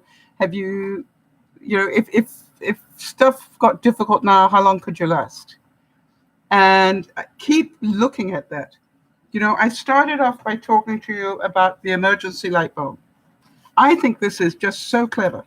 And for those of you who missed it, you literally screw it into any sort of thing you want to, and it charges it. Once it is charged, you just put it away. And look at this. When you need it, there's a power cut or something, you just screw this bottom bit on, and it makes the connection. When it makes the connection, that's a pretty good light bulb, people. That's not the way they used to be. They used to be really pathetic. As you can probably see, that is a pretty good light. And one of those in every room, I don't think you would mind it. Can I put the link to it? I will do, most certainly. Yes. But I heard about this, and you know me, I'm going, I wonder if it works. Let me go try it. How many of you know my integrity level? A couple of you know it really well. But I wanted to tell you another story. Jody, please remind me to put that link in about the light bulbs, if you will, please. Here's what I wanted to... I will check where mine came from. Sandy's saying she looked, but she only saw something coming from the US. Okay, here's the story about the light bulbs. I noticed that in my Amazon orders, it had said that they had been delivered, and they hadn't. So I left it a few days, and they still hadn't been delivered, and yet on the order it said it had been delivered. So I got hold of customer service, and by the way, you got to give them credit. They have great customer service. I said, I'm really sorry to have to tell you this. It says it was delivered, but I have not received them. I'm not saying it wasn't delivered. I just have never seen them. So, I don't know if somebody stole them or what happened, but I never got the light bulbs. And I am, as you know, a pretty good customer. And so they said, not a problem. We will refund you. I said, thank you very much indeed. However, yesterday I went down to the mailbox. Now, normally all my Amazon parcels get hand delivered. They don't go in the mail. So this one must have come from a third party with Amazon stickers on it, with that Amazon tape, because it was actually mailed to me, not delivered. And I felt terrible, because guess what? It was those light bulbs that I just asked for a refund on. Now, I am pretty certain that a lot of people that we know would never have contacted Amazon back and said, please reverse the credit. True? How many people do you know that would have said, hey, they just credited me for that? I just scored $60 worth of light bulbs. But you know me better. The first thing I did after I played with them, because I had to wait while they charged up. But the first thing I did was I contacted customer service, and I said, you guys very kindly recently gave me a credit. I can smell that they're done. Hang on a second. That looks so good, people. Turn that one over.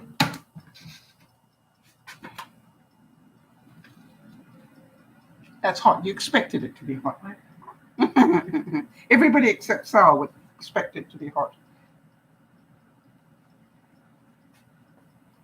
Look tasty?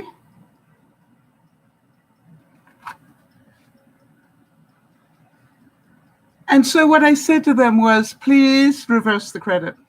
I found them. They were in my mailbox, which normally doesn't happen. And that is why I couldn't find them. And I only go to my mailbox a couple of times a week. And needless to say, Amazon said, thank you for letting us know. I'm pretty certain they were surprised that I would not just keep the bulbs and enjoy them. But yeah, that goes under the heading. There are people that I know that would call me stupid for that. And there are some of you that are not at all surprised that I did it. You see, you are who you are. By the way, another thing happened this week where one of my neighbors got downsized from her job because her company realized that having less people, having them work at home, saves them a lot of money, and they can get rid of half their office space. And she's not a young person. She's not in her 20s. She's older. She's closer to sort of in her 50s. And you can imagine she's terrified of being able to get another job. Rather, she's terrified of not being able to.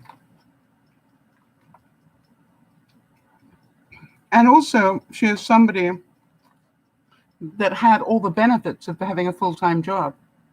Medical and dental and all those sort of things that suddenly are about to disappear. How scary is that? And her biggest concern was I won't be able to afford my medications or, whatever it was. And I said, you will never be without pills. First conversation you need to have is with your doctor. Tell your doctor what is happening so that he can make adjustments or, make sure that you're covered with them, in some different way. Doctors have ways of doing it. For those of you who know that my doctor put me on blood pressure medication, which I think I didn't need, quite honestly, but anyway, he did. And luckily, I had small allergic reaction to them, the small one being I was choking at night, which I didn't particularly enjoy. And so I managed to talk to my doctor and say, I'm finding this a little bit worrisome. And I just think you should know this is what's happening to me. And he said, you need to stop taking those pills. I said, yeah, I did wait 2 weeks. I was patient enough to keep trying them for 2 weeks. And by the way, this incessant cough that happened didn't happen all the time, but when it did, I thought I was choking. And so his concern was the next level of pills that he would recommend are very costly if you don't have insurance, that sort of insurance, and I don't. And so he said, I'm a bit worried about this, but he said, no, don't worry. He will now write to the British Columbian medical body, whatever, and say, my client is allergic to the cheap one. She needs the more expensive one, right? And get clearance for it. And so there are ways that doctors can demand that they, pay for certain things when necessary, especially here in Canada. And so to me, this is like, it's not that you can't get them. We just need to make sure you get them. And then I said to her, and I will tell you something else. If necessary, I will help you buy your pills until you get another job. And I had a neighbor who heard that I said that say to me, don't do that. Don't do that. It's not a good thing to do that. And you know what I said? I said, you might not do that, but I would do that. I did it for Yvonne. Why would I not do it for another human being? Kimmy's saying I had to call my medical companies to get pills. They have the applications out. Yes, exactly. There are ways of doing it, right? Hi there, Mai. Is it Mai? You know something? That's a Down Simba name. Am I correct? From Saudi Arabia. Yep. So thank you so much for your kind donation. I appreciate it. So, you look at it and go, I understand that a lot of people are told in their lives never, give money to anybody else. All right. Or never do this, that, and the other. I was taught an even better lesson, I think, which is don't lend money that you want back. Don't lend money that you want back. In other words, if you get it back, you will be pleasantly surprised. Not that you need to be able to afford to lose it, to be able to give it, sort of thing. And you also know that if I have a feeling that she is, hurting for food, I will give her a couple of gift certificates or something. Why? This is a horrible thing to have happen for anybody. And I believe more and more people will have it happen, right? As companies realize that the pandemic taught them they did not need as many people in offices, and that the offices are what is a major overhead for most companies. I don't need that many people. I don't need as much space. I want to keep my people working at home and not have them come in. And then I don't need the office staff to look after the office. The other thing that is really interesting is that clients are now used to it, right? Clients know they can use Zoom. They don't have to drive their cars to go to meetings as much anymore. Why? They learned not to do it when we were in pandemic phase. So we no longer need to have offices to keep the clients happy. Am I making any sense here? And I believe we are going to see a tremendous glut in the market of office space that people don't want. All right, Kim is saying, and also, if you have to go to the hospital or clinic and you cannot pay, they cannot turn you away because they cannot turn you onto the creditors because it is medical. That is right. And that's why I said, if any of your troubles are medical, all right, I will do whatever I can to help you. And that would include helping her get to the right people and have the right conversations. So I wanted to give you a be prepared, not scared, to hear this from more of your friends. That as they come out of summer and start to really think about going back to work, that a lot of them are not going to have jobs to go back to. And it's going to hit hard, because it's going to hit hard as that happens at the same time as the kids are going back to school and all those terrible things. It's going to be a perfect storm for a lot of people. And there will not be the benefits there that they can hold on to. And I also think that a lot of people will be evicted because of it.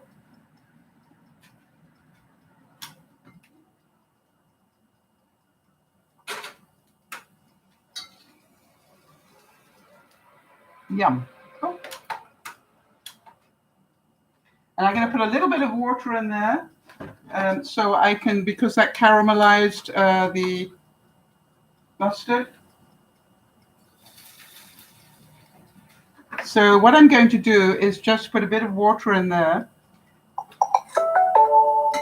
turn the heat down to about 250, and just let it warm up. And then I will turn that juice into the gravy that I will have with my roast pork. People, we can do this. We can do it together. How are you doing with Christmas, everybody, before I go? We got anybody take another step towards Christmas this week? I think I finished cutting my Christmas cards. I still have to construct a couple. I have the envelopes ready. I just have to get them matched up now. And then the next step will be to get addresses on. And then I will have my Christmas cards done in August. Oh, and I already have the stamps, the postage. I already bought the postage for them. So that is really interesting for me. I've never done that before in my life. I also have a lot of the presents. How many of you are thinking, if you know people that are in an area that get a lot of power outages in the winter, how many people would love to have a couple of these? All right. You probably don't know that they're available. I'm going to buy, I'm going to give a couple of mine away, right, to people. Because if you don't know it's possible, right, you probably never think to buy one. But how many of you going, it makes, have one by the bed, right? There's a power outage, boom, there you go. It's right by your bed. It's your, new flashlight. I can use one of these to go round and, go to my compost at night in the winter. Great idea. Or I can hang them up on my deck for extra lighting if I have people for barbecue. So I'm very excited. They're very useful for me. But what I'm looking for is neat ideas of things to buy for people that will be useful. I think we've got past the stage in our lives where we just buy presents. Now it's a case of what can I do to help people? Jody's saying unpaid medical bills can affect your credit scores. Typically, doctors and hospitals don't report debts to credit bureaus. Medical collections are no exception to this. I totally understand that. And it's good to hear that that is true in America. I'm pretty certain it's the same here in Canada. All right? Because it's out of our control.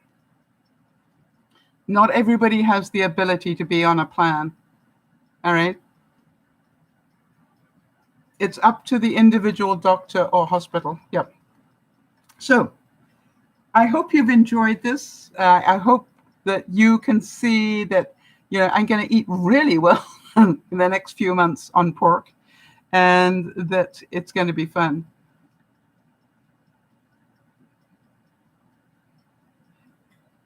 You've bought a generator, did you say? You've got a backup generator?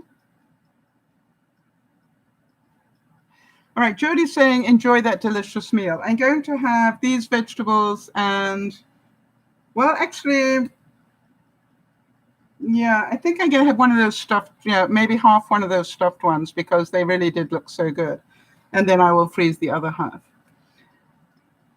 Remember, when I started thinking about this roundabout, when I say thinking about it, but I was getting everything ready to prepare and then found out that I wouldn't have any water to clean up. How many of you know my first thought was, do I cancel the broadcast?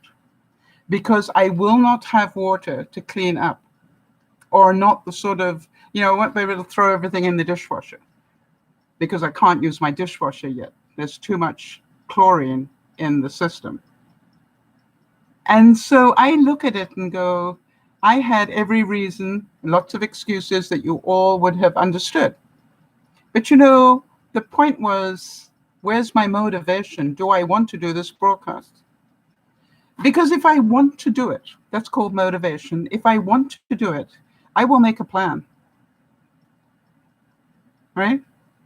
I will make a plan to make sure I don't use too many things, right? You remember I took all of my spoons and things and immediately put them in water, all right? So that they didn't harden. I've been washing my hands in a bowl, all right? When my hands got sticky, that was my clean my hands bowl. And so everything that we talk about is practiced in everyday life.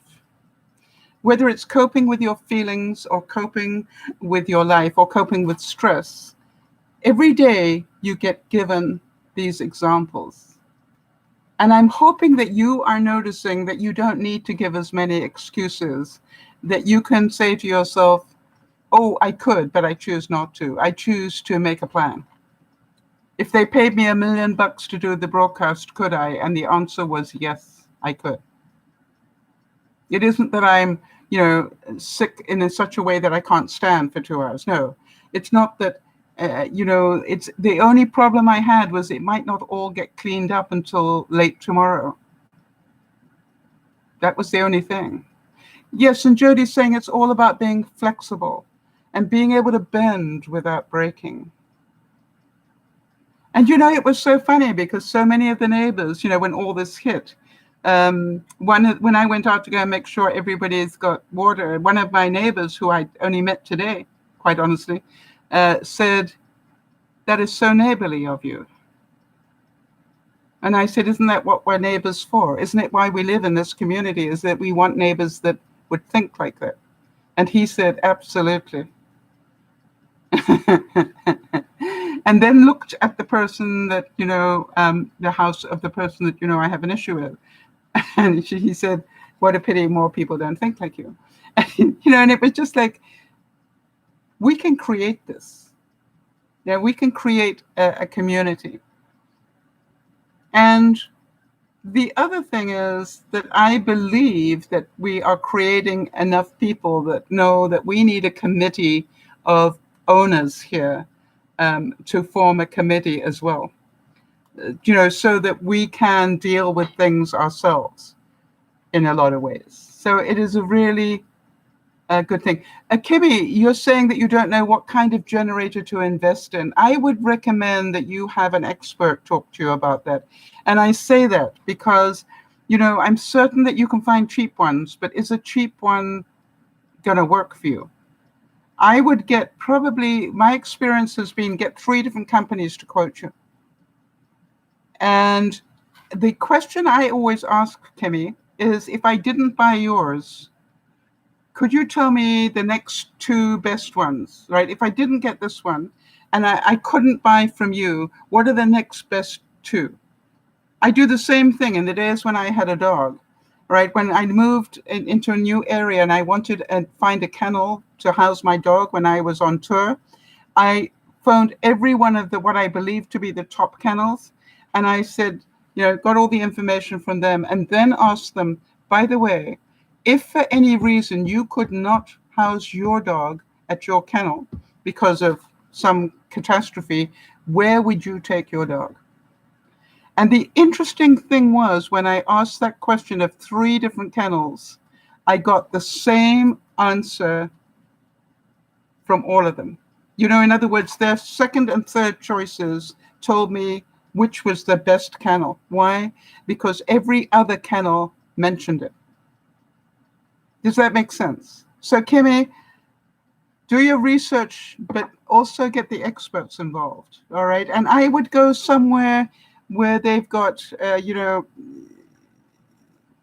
know I know that you're in a particular situation where you don't have a lot of big box stores around, but I'm thinking that, the next time you have reason to go near the big box stores, I'd probably ask somebody who is in that department in Home Depot. Or today you can send so many emails to so many different companies saying, it's not a cheap thing. My sister just did it, Kimmy, and it's not a cheap thing. And the thing was that I realized I could do it this way. But your question is, how do you create heat? I've noticed that if we have a power failure, I still have heat because I've got a fireplace, a gas fireplace. So what is it you need the generator for? Is it for heat? Or is it for light? And the other thing is, as you all know, I think those of you who've been viewers for a long time, I also have a crank up radio that also will charge my cell phone. It has a USB port in the thing, and you can just wind it and wind it. It's boring, but it works, and it will recharge my phone. So think about why you need a generator, and maybe you can find a cheaper way around it. I hope that makes sense. The other thing is, think about when you have, or solar panels. Right. Right, solar panels. I often wondered about that as well. They are expensive still, but it might be worth it. Has anybody used a solar panel for something easy?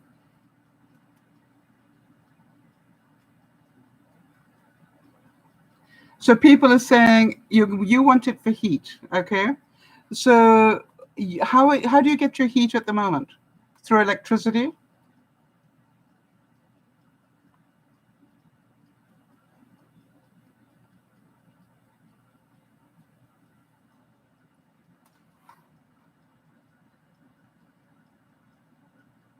So it might be easier and cheaper to put a gas fireplace in, a small one. There's another option, especially in the summer. They'd love to be able to have that business in the summer.